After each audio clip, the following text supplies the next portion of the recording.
As UAL assault allegations continue to ricochet throughout Hollywood, dozens of accusers have come forward leveling accusations against Harvey Weinstein, Kevin Spacey, Brett Ratner, Louis C.K. and, most recently, Saturday Night Live alum and Minnesota Sen. Al Franken. Some were fired, others were forced to quit. Weinstein and Spacey have reportedly checked into a treatment facility that specializes in addiction, presumably in an effort to rehabilitate their image.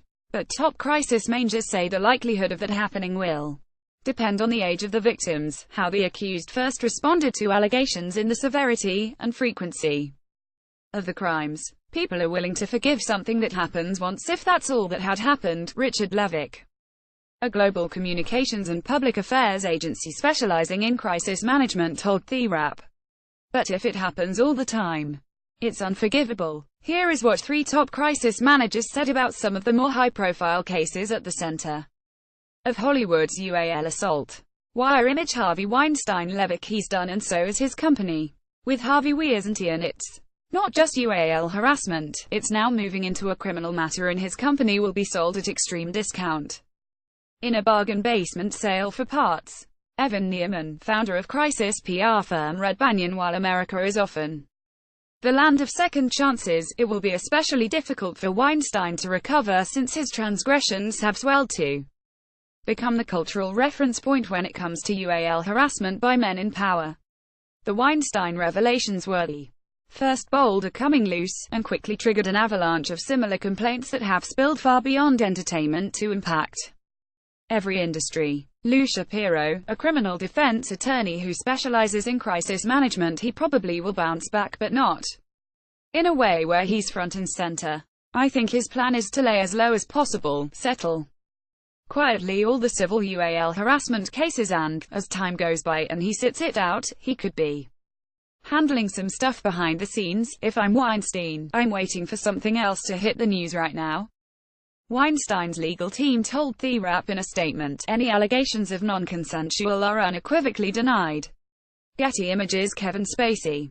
Levick: with so many accusations, it's going to be tough. Spacey could have recovered from the first allegations, but the ongoing nature of this case makes it difficult. With each passing revelation, his ability to recover becomes less and less realistic. He's going to have to disappear for a while.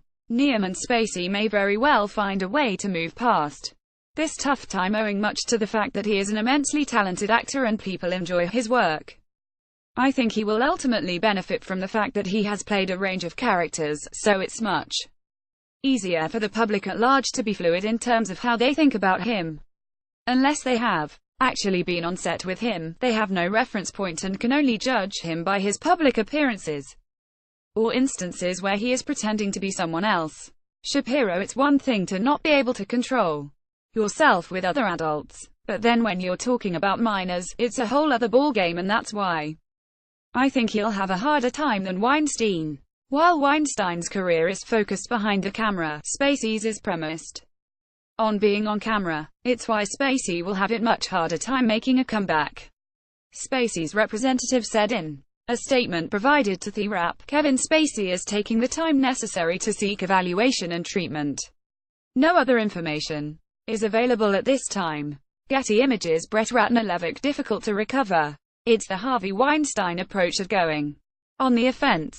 When you threaten to sue the alleged victims, you have turned your apology into a weapon. Not a good way to go. Neerman: Brett Ratner is extremely well known within the industry, but is not a household name nationwide. The yardstick for evaluating his ability to recover and continue as a leading force will not be what the public thinks, but how his current issues impact his work and respective roles moving forward. For Ratner, the proof will be in the production. Shapiro: no minors, which is a plus, and nowhere near as many cases as Weinstein. The fact that he's a director might make it easier to bounce back as his work is behind the camera. Ranter's attorney Martin Singer disputed the account. I have represented Mr. Ratner for 2 decades, and no woman has ever made a claim against him for UAL misconduct or UAL harassment, Singer told the Los Angeles Times. Furthermore, no woman has ever requested or received a financial settlement from my client. Louis C.K. Levick: I think he's got a huge challenge. His masturbation skits appears to have been more than just comedy. I'm not sure he survives this. Who would want to book these people now? He has to stay out of the light for a long time. Neiman comics often have the reputation of being rough around the edges, and the edgy content Louis C.K. uses for his acts has preconditioned us to associate him with outrageous comments and behavior. That eliminates the shock factor, and his road to redemption should be easier than if he were a straight-laced politician or religious leader whose very association with UAL situations, consensual or otherwise, would make the charges even more ous.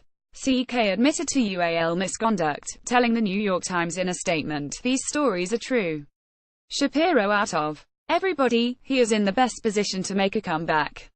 While I'm not defending his conduct, he invited women into the room and they admit that they went involuntarily. He acted in a strange UAL way, but he didn't force them to do anything and they were free to leave. He also apologized right out of the bat, and his apology seemed sincere. I think he could bounce back sooner than anyone else.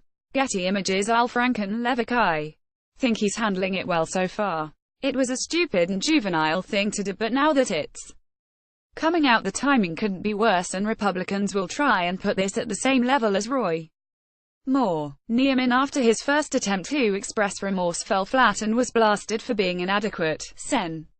Franken immediately issued a much more comprehensive statement in which he repeatedly apologized and actually asked for an ethics investigation of himself.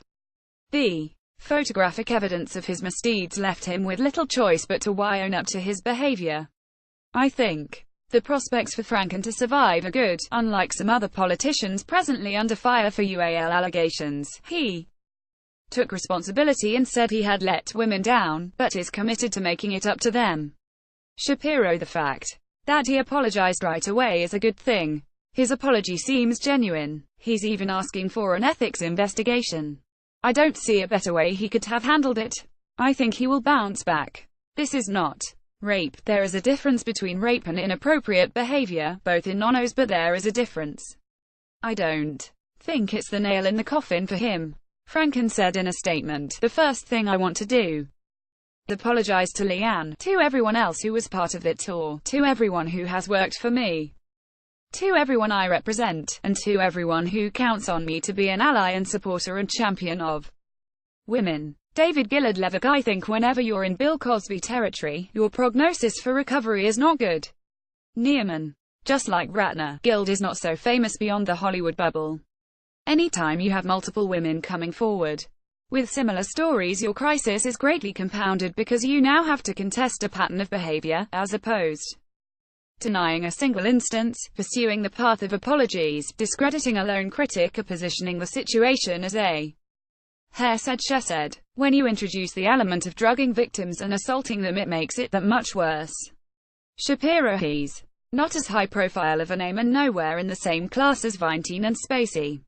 He could have a chance of making a comeback despite these allegations.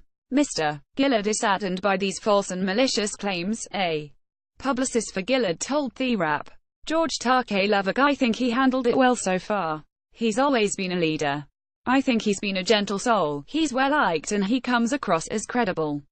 It always depends on whether other so-called shoes drop. Neiman context and timing are often key elements when it comes to a crisis. It's fairly remarkable to consider, but being recorded saying that you have made unwanted UAL advances by grabbing people's crotches is actually something we have already heard before. Takei will benefit from the fact that such a move is not fake news, but it is old news. Shapiro again, no minors involved. I think he will make a comeback. If you compare him to Weinstein or Ratner, he has one complaint of this nature.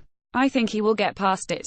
I want to assure you all that I am as shocked and bewildered at these claims as you must feel reading them. Takei wrote on Twitter, the events he describes back in the 1980s simply did not occur, and I do not know why he has claimed them now. I have racked my brain to ask if I remember Mr. Brunton, and I cannot say I do.